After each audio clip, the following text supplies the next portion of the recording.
Luiz Felipe Pondé, bom dia, Pondé, tudo bom? Bom dia, Thaís. Tudo bom? E vocês? Tudo ótimo. Pondé, a gente vai colocar Tudo em aqui paz? uma pauta em pauta para nossa conversa, algo que tem chamado demais a atenção dos nossos ouvintes, que são esses atos de sincericídio cometidos por alguns políticos. Só para lembrar, não é? E são declarações que chamam demais a atenção, porque o cidadão parece que esquece que está sendo filmado, mas é o tipo da coisa, Pondé, que você não confessa, mas nem trancado num quarto escuro ali, você com você mesmo, né? A primeira dessas declarações, é de Assis Cipriano, do PSB, ex-prefeito e agora candidato em Santo Antônio de Lisboa, no Piauí. Ele falava sobre um homem que havia virado seu assessor e afirmou que, do lado dele, até tinha vergonha de roubar. Tony King foi um dos homens mais honestos que eu vi na minha vida. E botei ele para trabalhar comigo lá, muito bom, mas depois nem roubar eu não podia, porque eu tinha vergonha dele. Tinha. Eu é obrigado a ser também.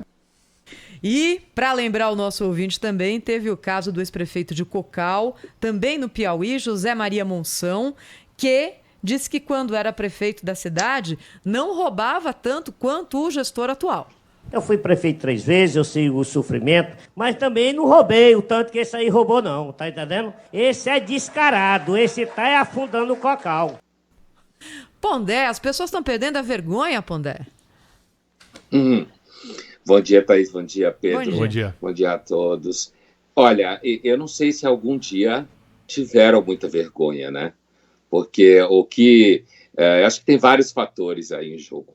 Primeiro, há um entendimento de que falar isso parece uma forma de honestidade. Lembra do tal estupra, mas não mata, rouba, mas faz, né? Esse tipo de diálogo, esse tipo de fala que hoje parece um pouco estranha, porque cresceu um tanto uma sensibilidade contrária a esse tipo de fala em certos ambientes.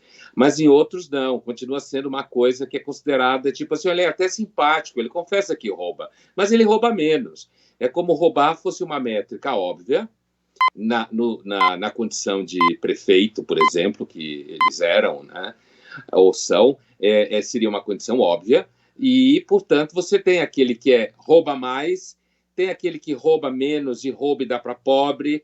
Então, veja que a referência a roubar para dar para pobre, que o segundo faz, né, na continuidade da declaração dele, demonstra que há ali um entendimento muito próximo da ideia de que todo político rouba, mas uns fazem, outros não.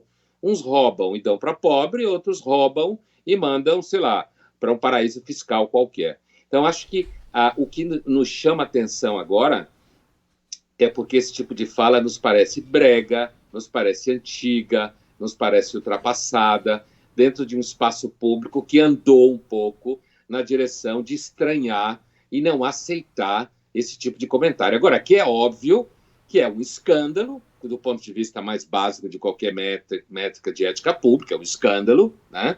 É assim como você falar o pessoal foram, a gente somos, né? É uma coisa meio dessa ordem, é um total escândalo. Agora, eu acho que a sociabilidade criada pelas redes sociais, né, ela tem piorado bastante isso, no sentido de que as pessoas, as redes sociais, elas são espaço público, mas o agente está no privado.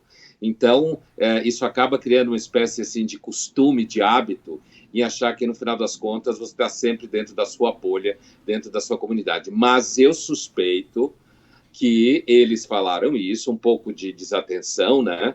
Um deles pergunta mais adiante, está gravando, não está gravando? Mas eu acho que tem ali uma certa situação supostamente confortável. Olha, eu estou falando para gente que vai entender muito bem o que eu estou dizendo. Olha, todo mundo rouba, mas tem gente que rouba para o bem e gente que rouba para o mal. Você sabe, eles são Pondé, os bons ladrões. Você citando essa questão, até destacando o fato de que um deles fala roubar para os pobres, me lembrou uma discussão que houve, uma discussão tão esquizofrênica olhando agora, mas que em algumas pessoas se envolveram nela, você vai se lembrar. Em governos do PT, quando se falava assim, tal ministro, tá, ele fez ali as suas maracutaias, mas não era para ele, era para o partido. Como se isso fosse ali algo que o desabonasse menos, né, Pondé? É a mesma discussão, né?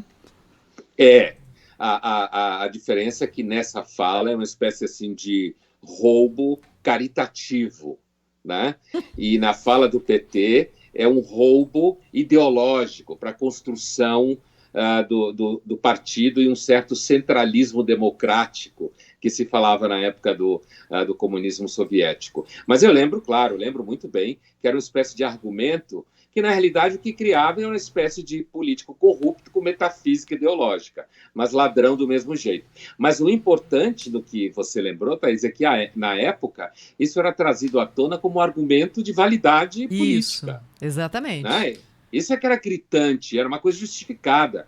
A mesma coisa que agora alguém dissesse, não, como eu estava dizendo, não, esses daí são ladrões, mas eles são o bom ladrão, que está roubando para pobre, então vai ter lugar no céu.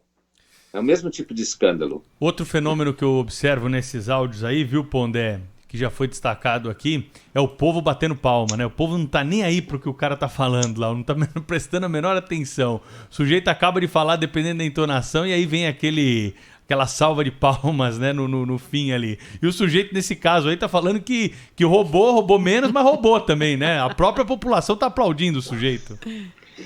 Quando você vê essas palmas, você pode suspeitar, primeiro, talvez tivesse alguém ali plantado para bater palmas a cada número de minutos passados.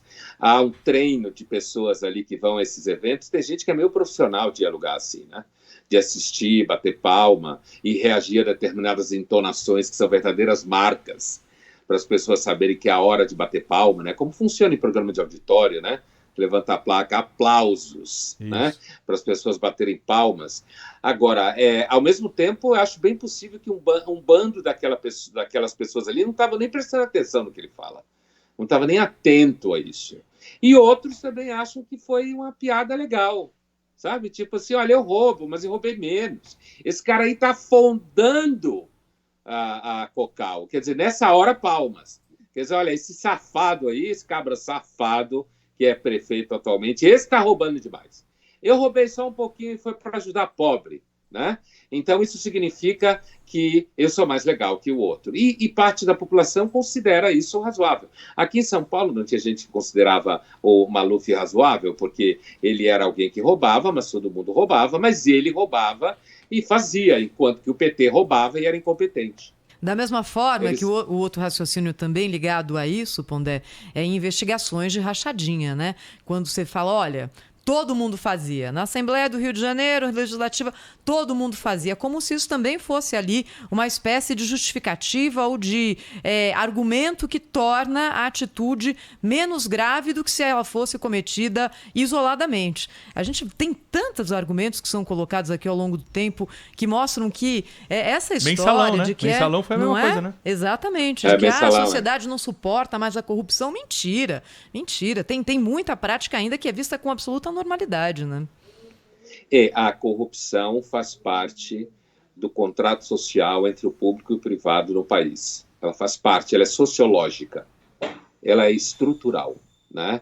E quando a gente pensa em termos de história da ética, os hábitos e costumes são a base do desenvolvimento ou não das virtudes, né? Isso já dizia o velho Aristóteles da Grécia. Então, assim, num ambiente em que você tem hábitos e costumes viciados, como no caso do Brasil, que é a relação público e privado, e agora eu estou falando público e privado porque estou me referindo às relações do Estado com a sociedade civil e ao plano econômico. Mas, assim, em sociedades como o Brasil, em que a relação entre público e privado é baseada no contrato social de tráfico de influência, né, se torna moto contínuo o fato de que em algum momento tem alguma rachadinha de algum tipo, alguma safadeza de algum tipo, e que se você não entrar no jogo, você não consegue. Porque ainda tem esse argumento, né, de políticos que falam, se você não entrar no jogo, se você não fizer um acordo, os americanos usam a expressão que é se você não play ball,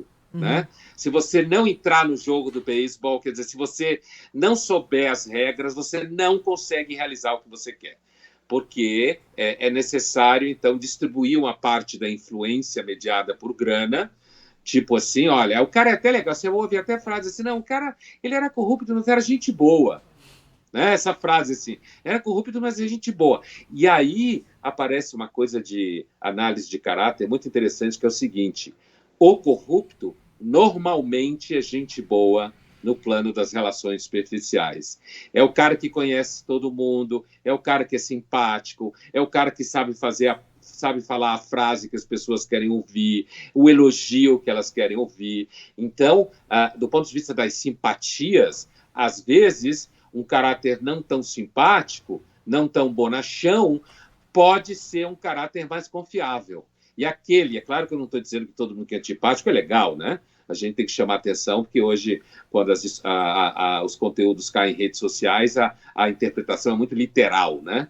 É muito difícil, você tem que ficar explicando o tempo inteiro. 1 mais 2 é igual a 4, não é igual a 5. Né? Mas assim, 1 mais 2, 3, 4, 5. Então, assim, o resultado é que essa coisa do... Isso é tratado na literatura de forma muito interessante. Os vigaristas, inclusive políticos, na literatura russa do século XIX e cargos do governo do Estado russo, os mais corruptos, que a corrupção era generalizada, mas os mais corruptos tinham mais sucesso, eram mais generosos, eram mais simpáticos, ofereciam festas, sabiam elogiar as pessoas e, portanto, conseguiam azeitar as relações. Luiz Felipe Pondé conosco aqui no Jornal Gente, sempre discutindo aí assuntos interessantes a partir de notícias, né, que vêm à tona aqui ao longo do jornal. Pondé, grande abraço para você, até a próxima, hein? Abraço para vocês, obrigado, bom trabalho.